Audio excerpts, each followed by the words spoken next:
Hello friends, welcome back on apex classes digital platform. मैं शीतल शर्मा, आपकी social studies educator. आज हम पढ़ेंगे क्लास 10th का 4th लेसन, विश्व का इतिहास। आपके लिए बहुत बड़ी खुशखबरी है कि कोविड-19 की वजह से हमारे बोर्ड के द्वारा जो सिलेबस कम किया गया है उसके अकॉर्डिंग इस लेसन में केवल आपका एक ही टॉपिक रह गया है, औद्योगिक क्रांति। इस लेसन में जो भी यूरोप में राष्ट्रवाद के उदय, उसके कारण, जर्मनी का एकीकरण, इटली का एकीकरण, ये सारे टॉपिक आपके हटा दिए गए हैं नए सिलेबस के अकॉर्डिंग।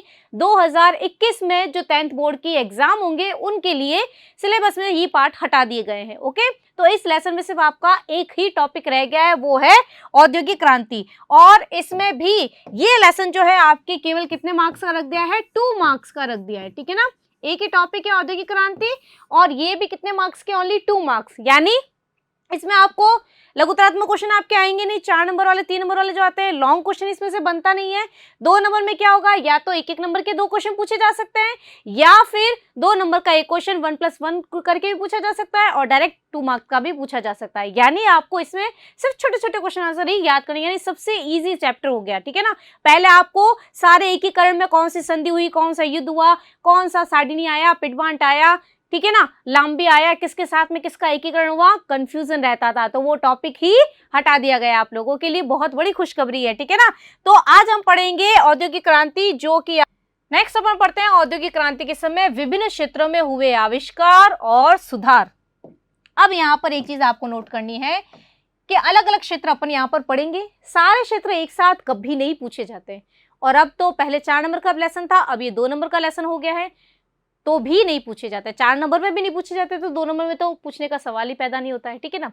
तो औद्योगिक क्रांति से हर क्षेत्र में, यहाँ पर विभिन्न क्षेत्र पढ़ेंगे अपन, तो हर क्षेत्र का पर्टिकुलर आपसे अलग अलग पूछा जाएगा कि कौन से क्षेत्र में किसका आविष्कार हुआ, क्या उसमें सुधार हुआ, ठीक है।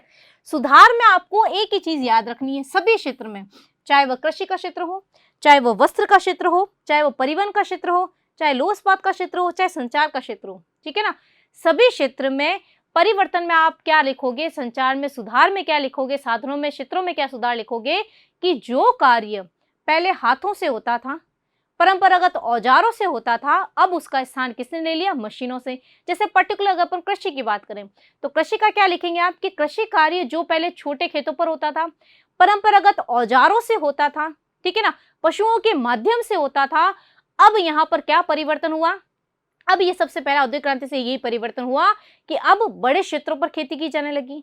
जो कार्य पहले हाथों और परंपरागत औजारों से किया जाता था, अब वह सारा कार्य मशीनों से होने लगा। तो सब में एक चीज कॉमन रहेगी कि जो कार्य पहले हाथों से होता था, परंपरागत औजारों से होता था, अब वह सारा कार्य किससे होने लगा? मशीनों से होने लगा, ठीक है ना। अब इसमें अपन पढ़ेंगे कि कौन कौन से आविष्कार हुए, कब कब हुए। मेन सारी चीजें जो है आपको आविष्कार पे डिपेंड करती है। आविष्कार मोस्ट इंपोर्टेंट, आपको अच्छे से याद करना है, ठीक है ना। तो मेन में आपको आविष्कार कब हुए, किसके द्वारा हुए और कौन से आविष्कार हुए, ये मैं बताऊंगी, वो आपको मोस्ट अच्छे से याद करने, ठीक है। सबसे पहले हम देखते हैं कृषि।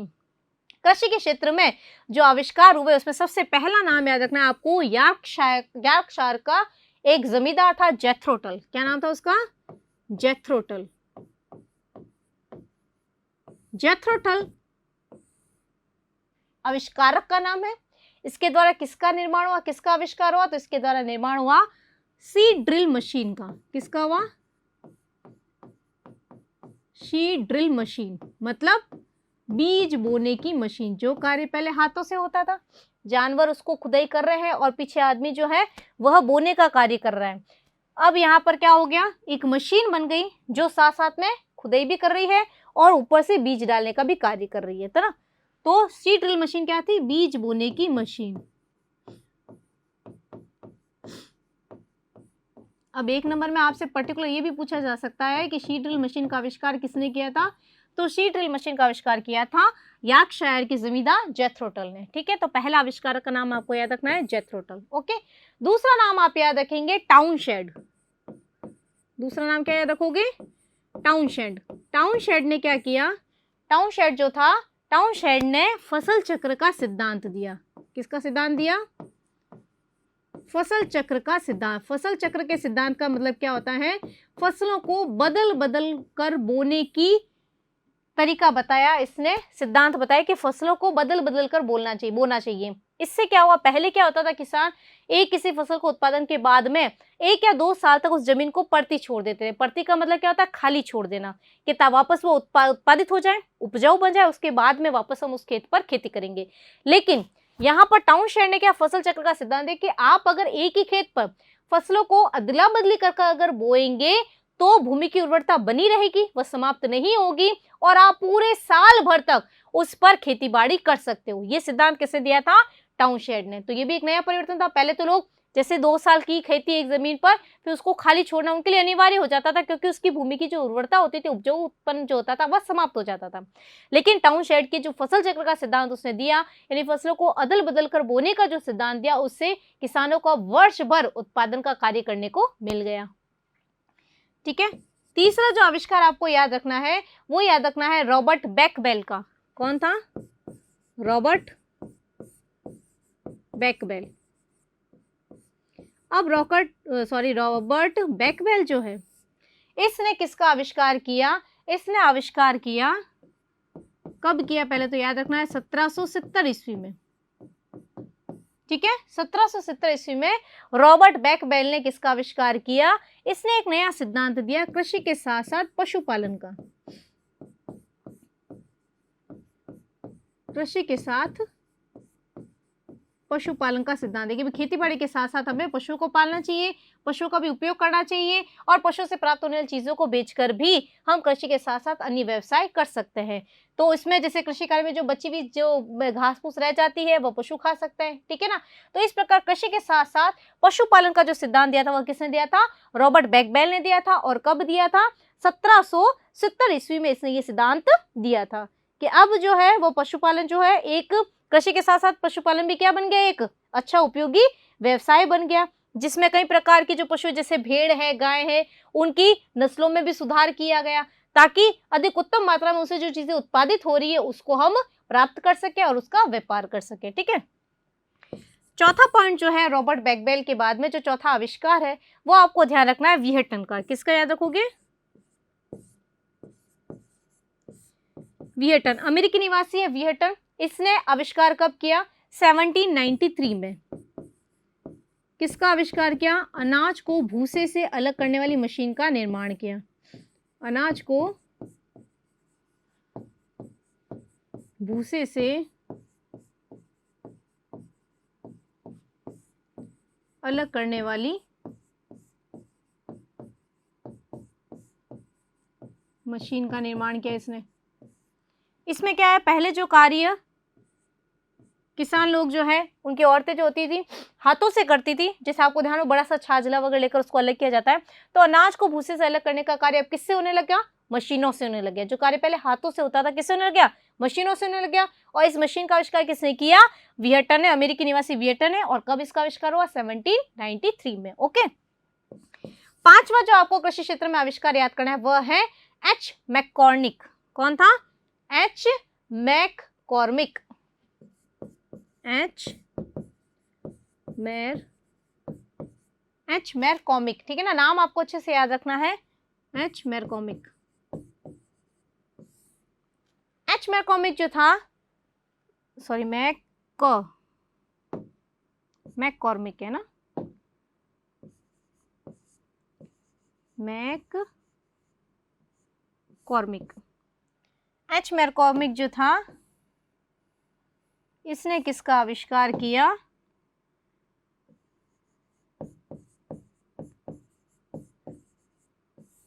इसने आविष्कार किया फसल को काटने वाली मशीन का, हार्वेस्टिंग मशीन जो दिख रही है आपको, जैसे इधर फसल काटने की मशीन,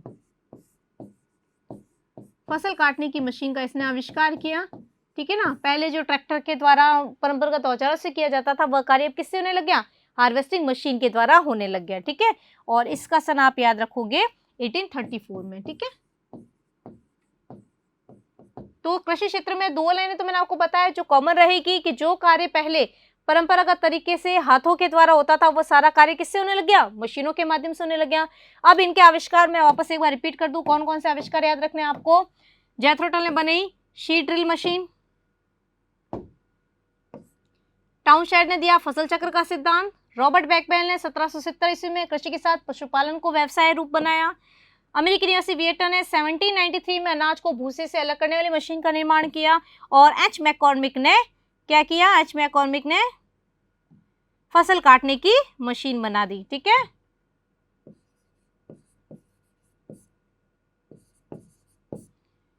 एटीन 34 में। ये मेन याद रखना है आपको, कृषि के क्षेत्र में औद्योगिक क्रांति से ये परिवर्तन हुए थे।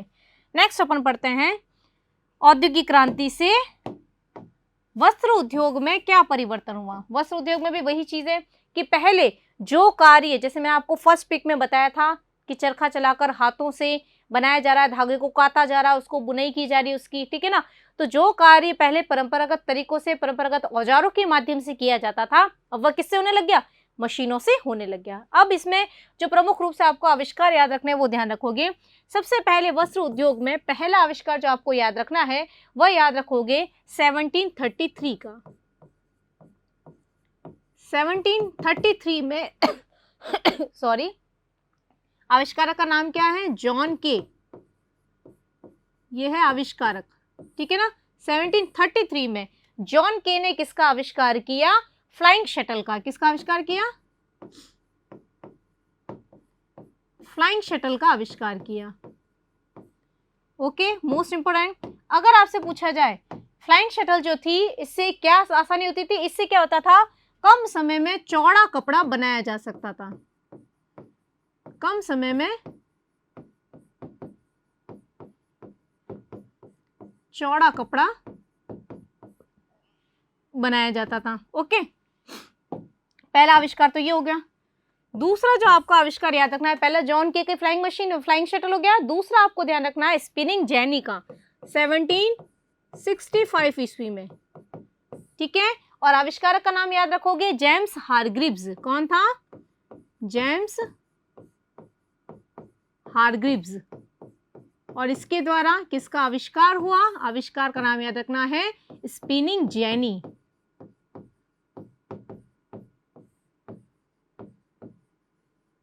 किसका आविष्कार हुआ? स्पिनिंग जेनी का आविष्कार हुआ। ओके, अब स्पिनिंग जेनी जो है वह किस काम आती थी? स्पिनिंग जेनी से क्या होता था? एक साथ बहुत सारे धागे काटे जा सकते थे। तो एक साथ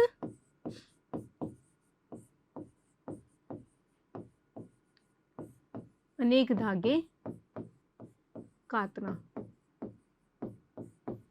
ठीक है। तो ये आविष्कार किसके द्वारा किया गया? जेम्स हारग्रीव्स के द्वारा किया गया था। ओके, तीसरा आपको जो आविष्कार याद रखना है वो याद रखना है रिचर्ड आर्कराइट का, 1769। 1769 में कौन है आविष्कारक? Richard Arkwright.